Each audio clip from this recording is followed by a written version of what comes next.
എന്താടാ നിന്റെ പേര്? പ്രേമേന്ദ്രൻ. പ്രേമചന്ദ്രൻ. പേര് തന്നെ പശ കാണല്ലോടാ. കുറെ കൂടെ പ്രായമുള്ള ഒരുത്തനെ കൊണ്ടുവരാനല്ലേടോ തന്നോട് പറഞ്ഞേ? ഇവന് നല്ല പ്രായമുണ്ട്, കണ്ടാ തോന്നിക്കില്ല. പിന്നെ നല്ലൊരു കുടുംബത്തിൽ ജനിച്ചോനാ. ഓഹോ, എന്താണ് നിന്റെ കുടുംബ പേര്? അത് പിന്നെ അങ്ങനെ പ്രത്യേകിച്ച് പേരൊന്നുമില്ല. അല്ലേലും ഡ്രൈവർമാർക്ക് പ്രത്യേകിച്ച് കുടുംബ പേരിന്റെ ആവശ്യമില്ല. ഈശ്വരപിള്ളേ, ഓ പാടോ.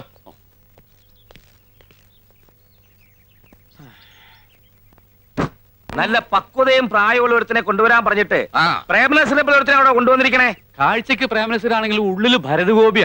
പ്രണയരോഗം ലവലേശയില്ല. നീ പറഞ്ഞുകൊണ്ട് നിർത്താം. എന്തെങ്കിലും വൃത്തികേട് അവൻ കാണിച്ചാൽ മുട്ടുകാലി ഞാൻ തലി ഒടിക്കും. ഒടിച്ചോ?